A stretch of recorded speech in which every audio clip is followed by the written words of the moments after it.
Okay, welcome everybody to today's ARCHER2 webinar. This will be an introduction to Bash.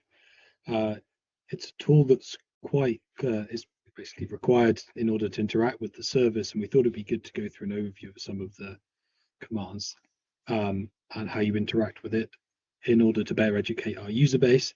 Today's webinar will be given by Guivan, who's a member of the ARCHER2 CSE team.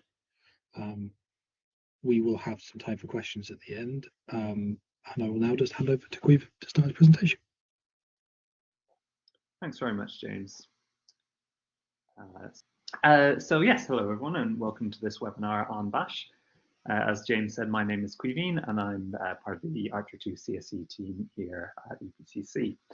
So my aim for this webinar was for it to be heavily geared towards ARCHER2 users. So while it's called Introduction to Bash, I'm going to spend a lot less time on the very basics than you would usually expect from an introductory talk, and more time talking about tips and ideas that might be relevant for an ARCHER2 user.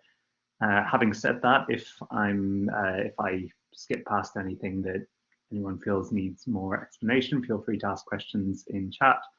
And there, as James said, there will be time for questions at the end. So before I begin, here is the slide on licensing. Essentially, you are welcome to reuse any of the material in this talk for your own presentations and courses, as long as you give appropriate credit. And speaking of appropriate credit, most of the material for this talk was taken from a 2015 webinar called Bash is Awesome, which was given by Andy Turner, who is another EPCC employee. So this talk was given when Archer, not ARCHER2, was the UK National Supercomputing Service.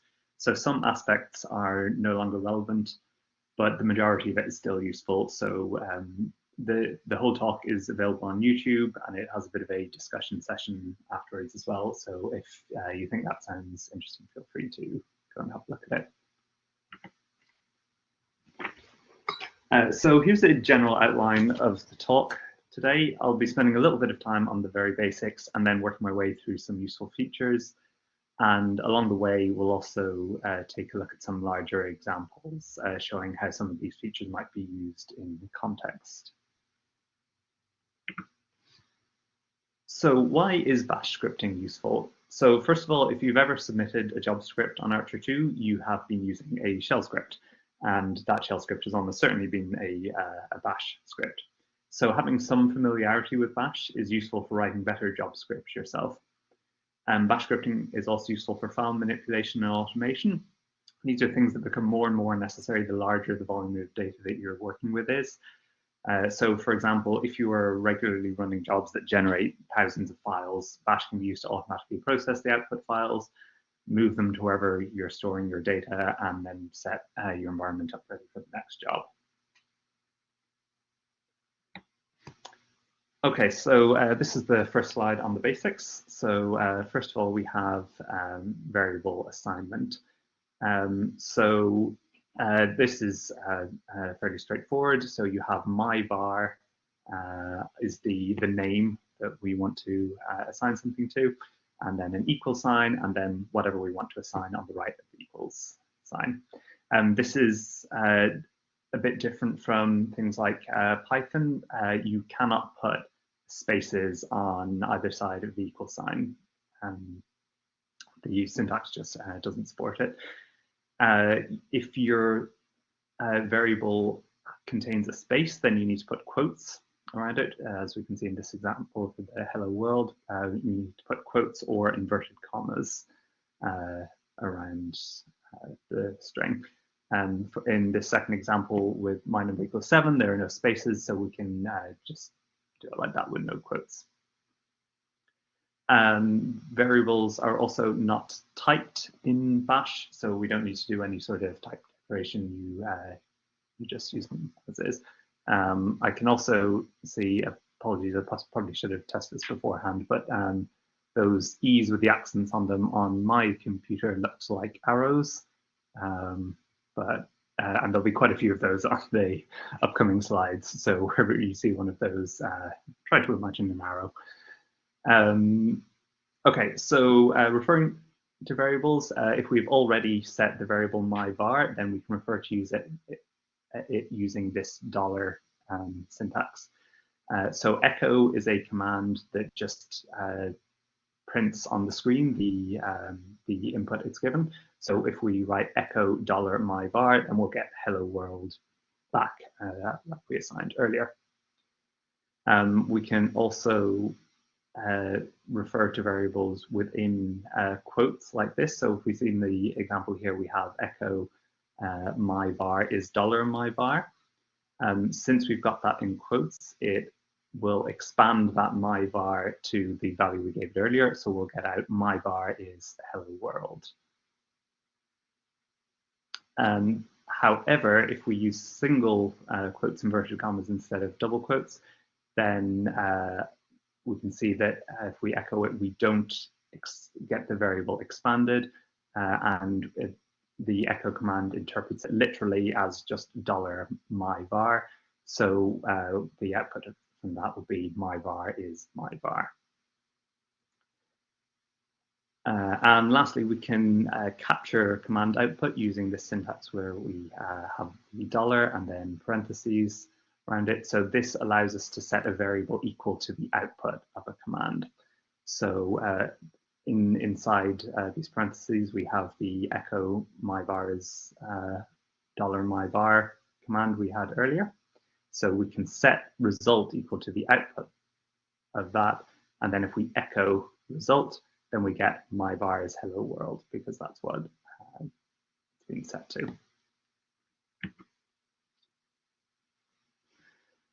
We can also redirect output. So in this example, we can redirect the output of a command to a file. So echo hello world would normally print hello world to standard out, but we can use this chevron symbol to redirect it to the file hello.txt. So what that will do was it will first of all, it will create the file hello.txt if it doesn't exist. And if it does exist, it will overwrite it with the text hello world. If you don't want to overwrite anything that's already in there, we can use this double chevron syntax, and that will append, in this case, goodbye world to hello.txt. We can also use the pipe symbol to pass the results of one command onto another one. So, for example, running SQ on ARCHER2 will give you a list of all the jobs that are currently in the queue, either running or waiting for resources in the job queue. And then we can pass that to a grep command. Grep essentially searches for lines containing a string that you give it, in this case space PD space. So what this will return is all jobs in the queue that have this string space PD space in it, which essentially is all jobs that are currently in a pending state. You can also use T. T is a very useful tool. Often you will want the output of a command to both be printed to the screen, so that you can maybe you want it to happen during a job, so that you can see that your job is progressing, or that maybe certain output values are what you'd expect them to be. But it will also save it to a file at the same time. So if, in this example here, if we run SQ and then pipe it to t current queue.txt, then that will print the entirety of the current queue to standard out, but then also save it to a file called current queue.txt.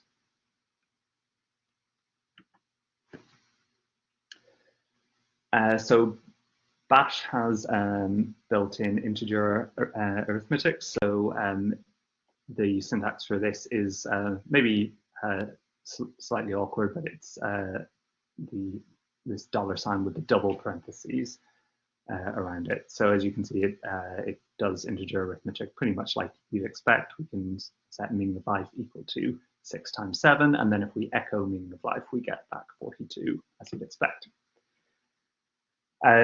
Floating point calculations cannot be done within Bash. They require an external program, so we can pass things to an external program. Most commonly, you can use awk for this. So in this example, if we set big equal to 189 and small equal to 4.5, then we can echo big and small and then pass the output from that to awk, which will then print the first argument divided by the second argument, which in this case is 42 as before. You can also do this using Python, as you can see in the example there. So this is useful for a variety of reasons. A common one is that you might want to do parameter sweeps for benchmarking. So if you want to run, for example, on varying numbers of cores, you could use your arithmetic to calculate the different numbers you need. Say, for example, if you want different powers of 2 or double or triple the previous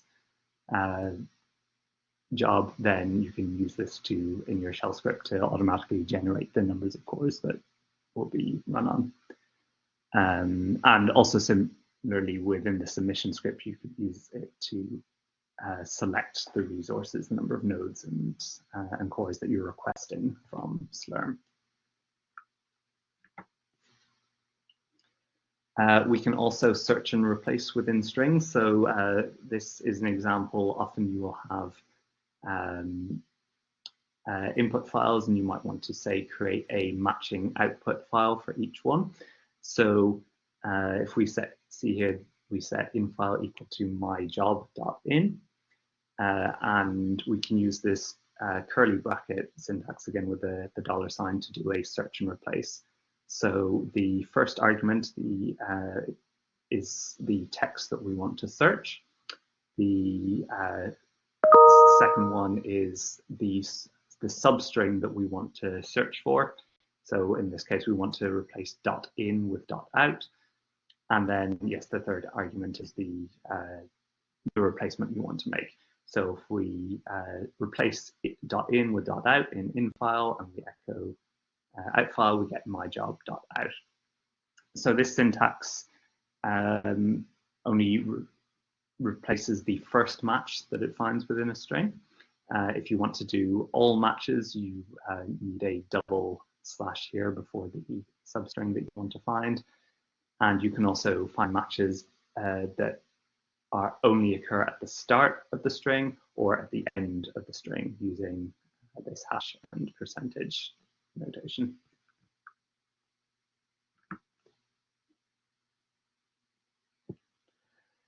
So you can also set default values for variables. So this is useful if you don't know whether a variable will be set or not.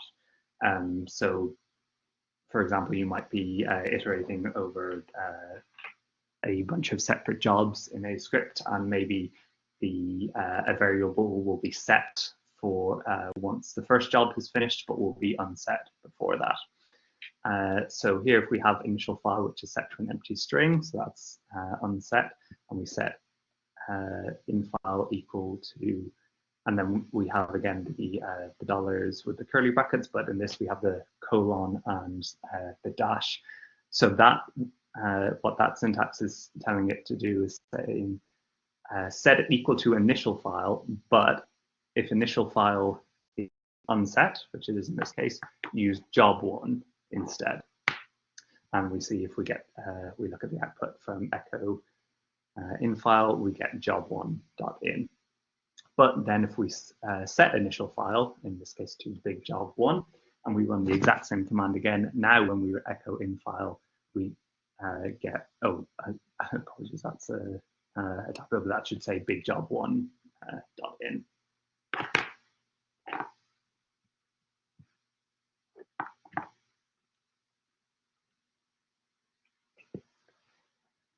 So we can also use loops to control the flow of our script, and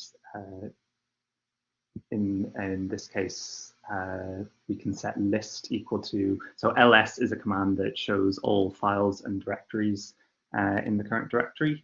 So if we set list equal to the output of that command, we get an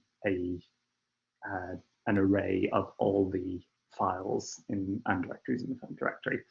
And then we can use this simple syntax of for item in list, and followed by a do. And then for each of those items in the list, in this case, it will just echo the name of the file or directory. So in this case, it's not doing much. It's just printing the names, but we could do a lot more things with that. We could, for example, change the names of all these files using the search and replace that we saw earlier. We could move them to an output directory. We could, run them through some, if they're data files, we could run them through some post-processing script. So yes. We can also, if you're used to C, you can use C syntax using this double brackets, where if you set the counter to initial value, you set in a bound on the iterator and then an incrementer. So this is doing exactly the same thing as the first command, just using a different syntax.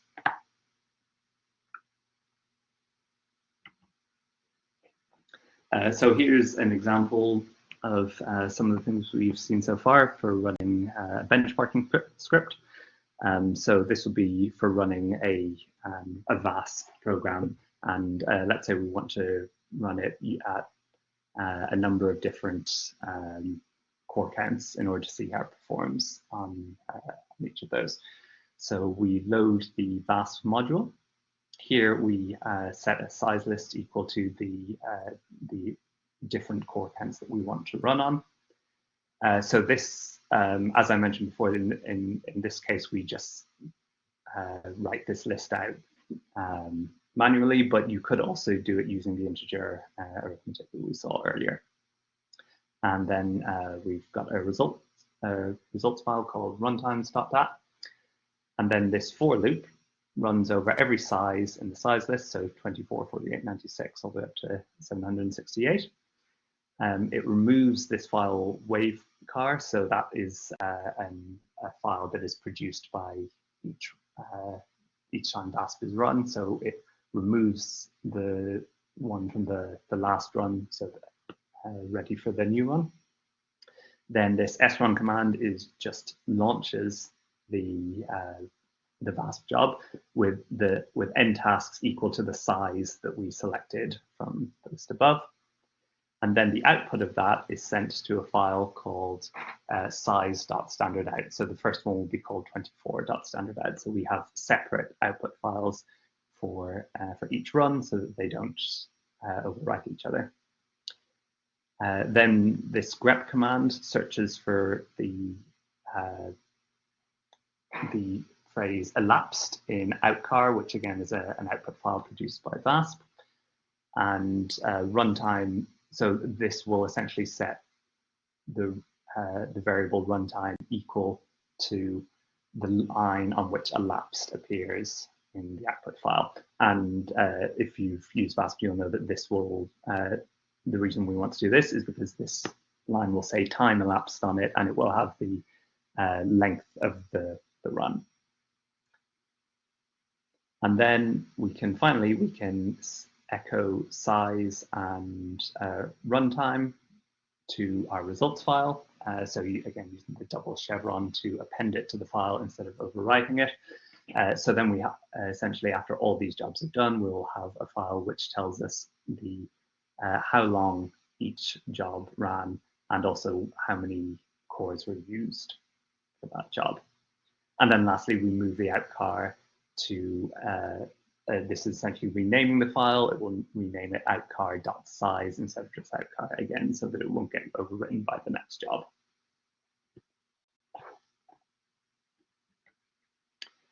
So another thing we can do is we can use conditionals in order to control the flow of our script.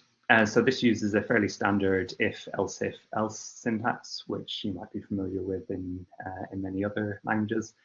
This example shows string comparison. So testing if a variable is equal to a string. This uses the square bracket notation, and also this white space between the square bracket and the rest of the text is actually necessary. You need to include this white space for the syntax to work. So yeah, this just compares to see if var is 1, then open the answer is 1. If var is 2, then the answer is 2. And if it's anything else, it will say, I don't know the answer. Similarly, we have arithmetic comparisons. So this, you can see it's looks pretty similar to the last slide, except instead of a single square bracket, we use double parentheses. And yes, so in this case, it's doing essentially the same thing. It's saying if the variable is equal to the number 1, then print the answer is 1. If it's greater than 1, it's greater than 1, else I do not know the answer. And then just here are some other possible tests you can do. So you can, that might be useful, you can test if a file exists using this -e. -d will test if the file is a directory, and this exclamation mark beforehand will negate that. So this command is testing if a file is not a directory. We also might want to test if variables have been initialized or not. So -n will tell us if there is a value, and -z is the inverse of that, will tell us if it has 0 length, i.e. that it has not been initialized.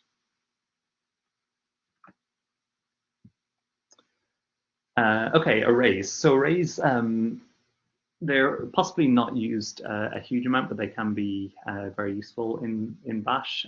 So initializing an array is very simple. We just use single parentheses, and we separate each element of the array with a space. So in this case, we've got an array with the strings red, green, blue, yellow, orange. Okay. This first command is perhaps a little bit awkward. So $curly brackets #array, and then the @ symbol within square brackets, and that tells you the length of the array. Again, it's maybe not the most intuitive way to do that, but it's a good one to know. These arrays are 0 indexed, so if we want to, if we echo array2, that will give us blue, as red is the 0th element, green is the first, and blue is the second.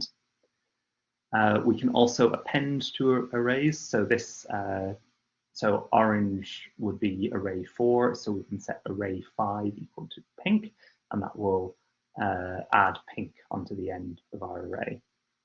And again, once we've done this, if we echo this length command again, we now see that it gives 6 instead of 5. We can also loop over arrays, so we can loop over every item in the array and then do something with it. And this is perhaps an advantage of using the C-style syntax that we saw earlier for loops, is that this is a very natural construction that you might be used to in other languages, starting from 0 and looping with I less than the length of the array, and then yes, perform some operation on every element of the array. Generating arrays. So we saw that you could just write it out manually on the previous slide by separating everything by spaces. You can also, if you have a file, you can generate an array with each element equal to a different line in that file. So this first bit is a bit unusual. So this is setting the separator that you want between different elements of the array. So in this case, we want it to see that every time we reach a new line symbol in the file, that means that we want a different element of the array. And these single quotes are to tell us that it's I'm sorry, the dollar line in the quote, sorry, to tell us that it's a new line symbol. We want not a literal \n. And then lines array is the name of our array. And then what we're doing here is we're using, if you remember before, we talked about redirecting commands to files using the rightward pointing chevron. In this case, we can use the leftward pointing chevron to push the contents of data.txt into lines array here. So that's what this syntax is doing. It's taking all the text in data.txt, and it will be put into lines underscore array with separated whenever there's a new line symbol in the file. You can also read from a string with elements separated by spaces. So yes, if we've got a string here before, you can use this read command to push the data from line into my array. And you can also use it from a string with elements separated by commas, or indeed any separator by using, again, this IFS built-in, which allows you to set that to whatever symbol you want. So this is the same as the previous command, but since it's not spaces separating the elements, we need to use, we need to tell bash that we want it to be separated by commas instead.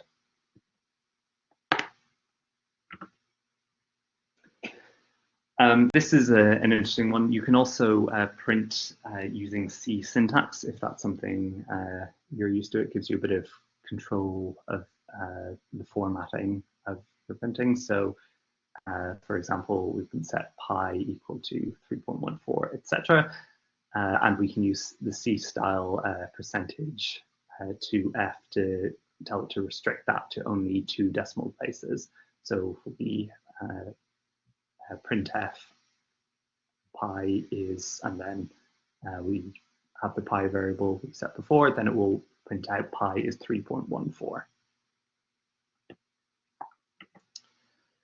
And so this is the last example I have of an interesting feature, and this one maybe requires a bit more explanation, but it can be a very useful one. So xargs allows you to run commands on multiple results from another command. So this might be useful if you have a command that produces a list and then you want to run a command on each item in that list. So this example here is identifying files with a particular name and then moving them to a specific directory.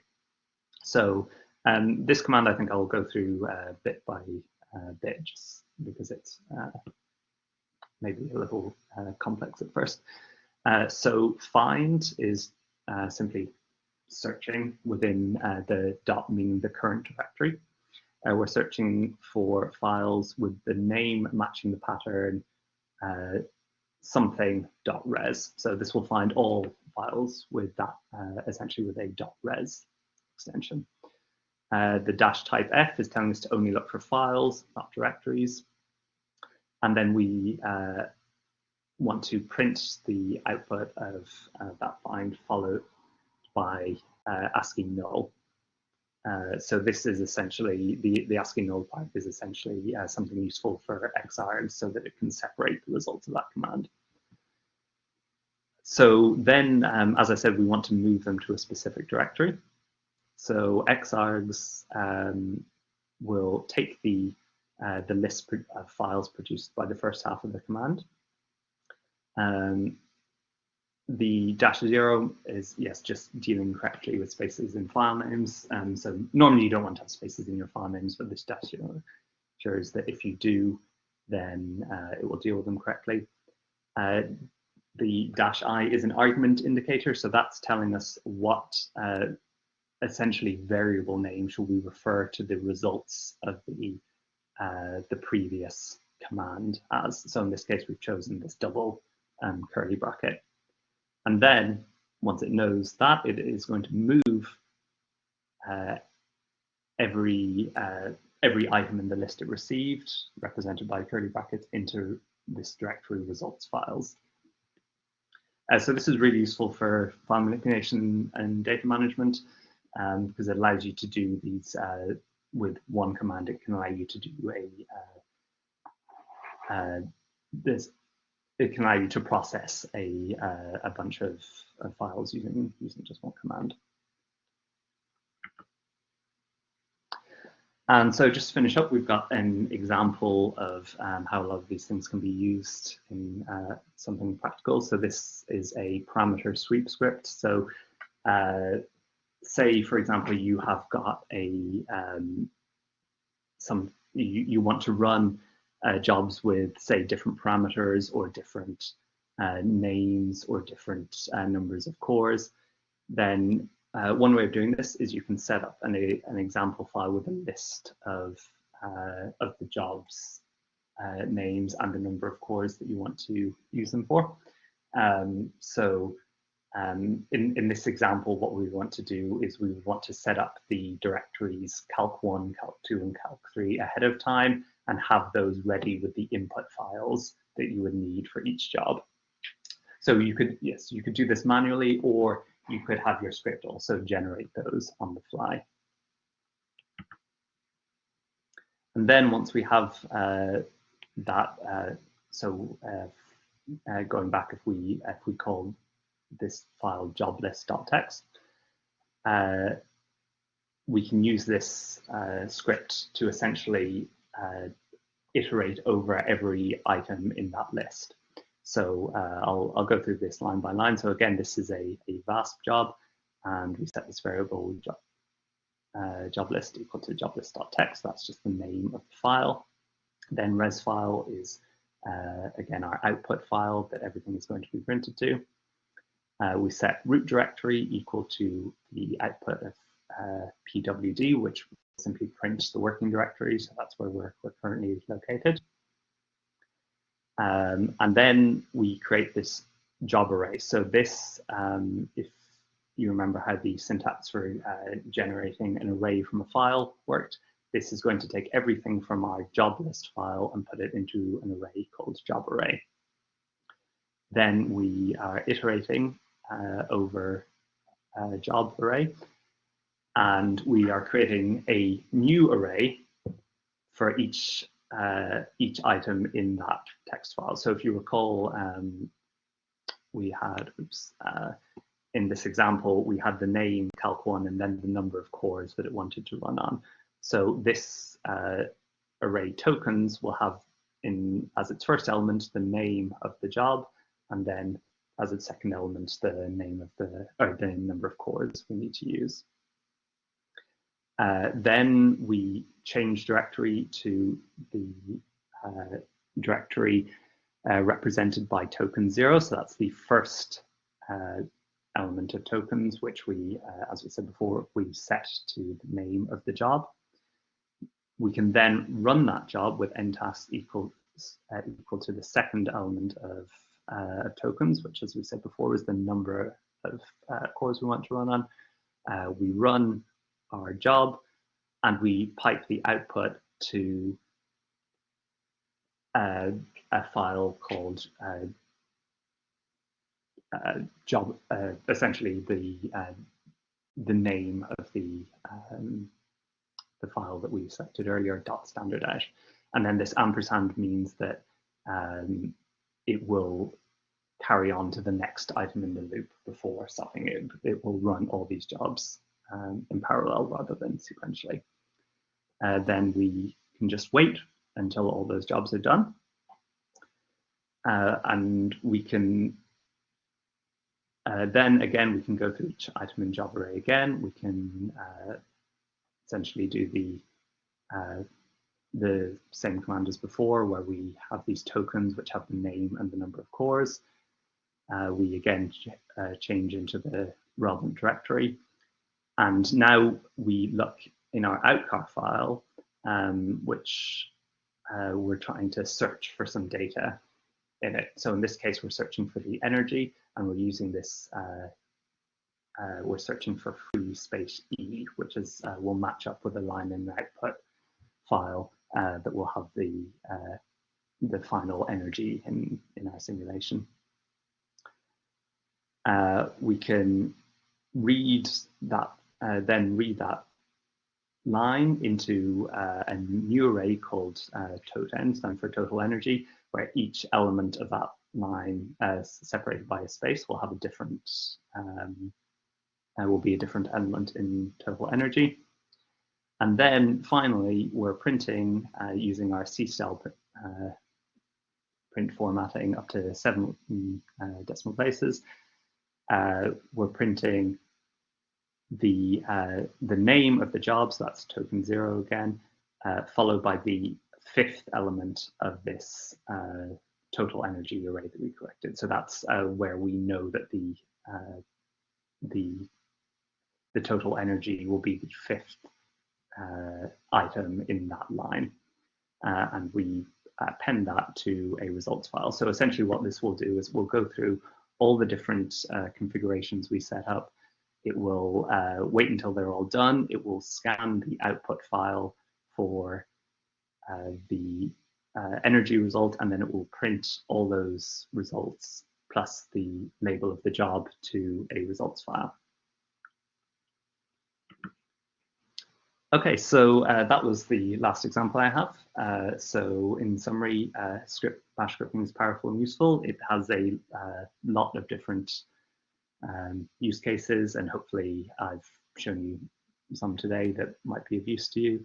It has a large number of useful features that you might be aware of. I certainly have shown only a small subset of them now, and I certainly wouldn't claim to have knowledge of all of them. It has a lot of uses specifically that are good on ARCHER2. And lastly, if you want further information, there's this really useful guide, the Advanced Bash Scripting Guide, which has far more information than I provided that you can feel free to take a look at. So yeah, that's everything that I had to talk about. And if anyone has any questions, or indeed if anyone has any examples of features of Bash that I haven't covered that they think might be interesting, feel free to either share them in the chat, or if you'd like to raise your hand and ask using the mic, that's fine too. Thank you. Thank you very much for a lovely talk. Just before we jump into questions, I meant to do this at the start, just to advertise that next week we'll have a webinar on using Python with ARCHER2 that may be of interest to some people here. Yeah, please ask any questions in the chat or raise your hands. I will also post a cheat sheet for Bash that I quite like to use, if that may be useful to people. Okay, if we don't have any questions, then I think we'll thank Queven again and close the session. Unless there's anyone who wants to jump in last minute. Thank you everyone for attending today, and hope to see you at future sessions.